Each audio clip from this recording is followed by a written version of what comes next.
What's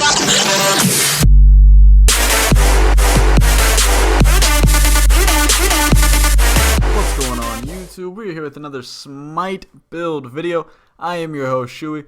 Let's go ahead and dive right into it. As you can see on screen, we're actually going over Apollo, God of Music.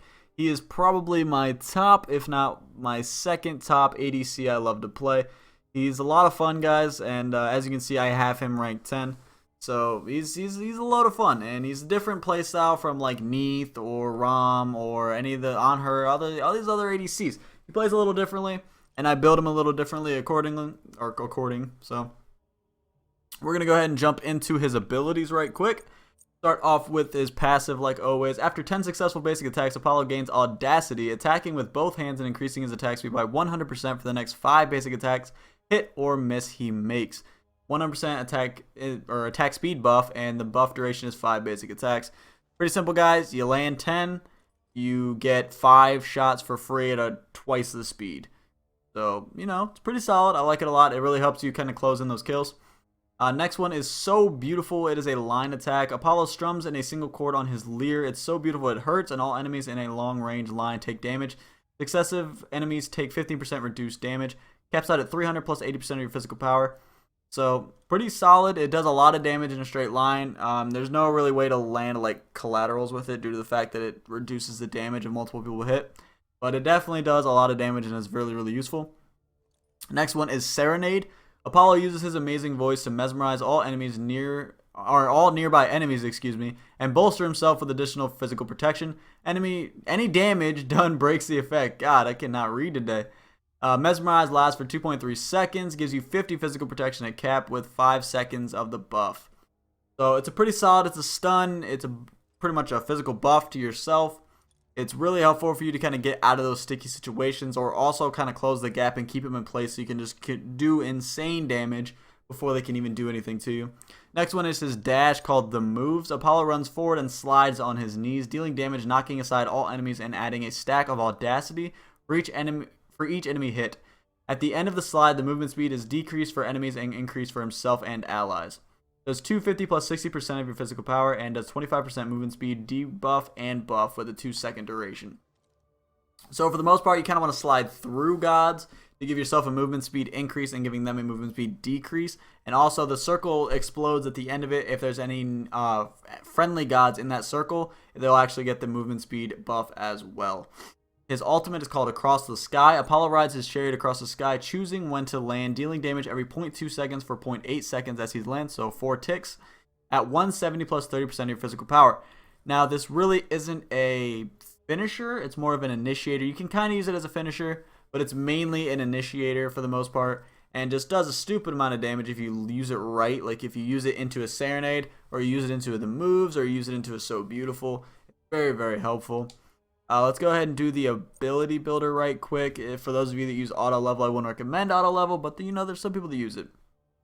You want to go ahead and go with So Beautiful, the moves, Serenade, So Beautiful, Across the Sky, So Beautiful, So Beautiful, Serenade, So Beautiful, and then Across the Sky, and then Serenade, Serenade, Across the Sky, Serenade, the moves, Across the Sky, moves, Across the Sky, boom, done, done. Alright, now for item builder, I'm probably going to get some crap for using this Apollo build.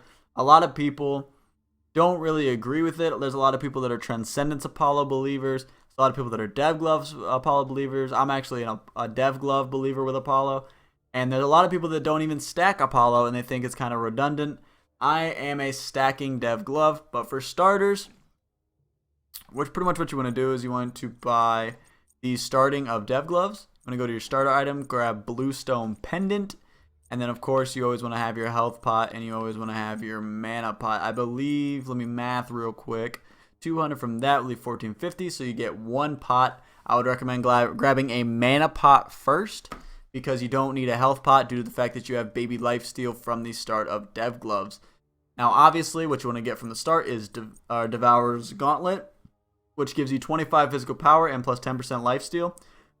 Which doesn't really seem like a lot, but once you hit that passive, you permanently gain plus 0.4 physical power and plus 0.20% physical lifesteal per stack, and 5 for a god kill, 1 for a minion kill. Caps at 75 stacks. So it adds a crap ton of physical power and a crap ton of physical lifesteal. Overall, it's really, really good. I like it a lot. I like to get it first.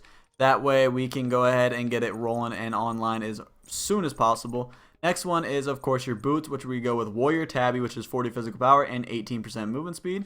Always a good choice. Always a solid choice. Next one, we actually go down into attack speed, and we go down into the Executioner, which gives you 30 physical power and plus 20% attack speed. Basic attacks against an enemy reduce your target's physical protections by 6, and an additional 8% for 3 seconds with 3 stacks. Pretty much gives you attack speed, power, and a little bit of non-technical penetration. So it's very, very good, and it kind of helps you shred them early game tanks like the support that'll be in duo with you. Definitely recommend you scoop that up. Next item is actually going to be the beautiful, beautiful Rage, which gives you 30 physical power plus 30% critical strike chance, and if your basic attack does not crit, your crit chance is increased by 10%. Cap at 5, so 50% total, and resets on a successful crit. So this item alone, with 5 unsuccessful crits, you will then actually get a total of 80% critical strike chance, which is absolutely insane. And then next one we're actually going to pick up is attack speed on Hasten Fatalis. Go ahead and grab 30% attack speed plus 10% movement speed. When basic attack hits a target, the attack and movement debuff is removed from you for 1 second. So pretty much when you're shooting, you'll notice that you move a little slower. And once you get Hasten Fatalis, if you land the basic attack, you no longer move slower at all. You actually will probably move a little faster, honestly. It seems like you move faster. Last item is actually Deathbringer. 50 physical power, 20% critical strike chance. Critical strike damage is increased by 40%. So once you get those 5 stacks on Rage, if you get to 5 stacks, I hope you don't, because that's the worst luck in the world. But if you do, you will actually be at a 100% critical strike chance once you get to the 5th stack, and that your crit will actually do 40% more damage, which is actually insane.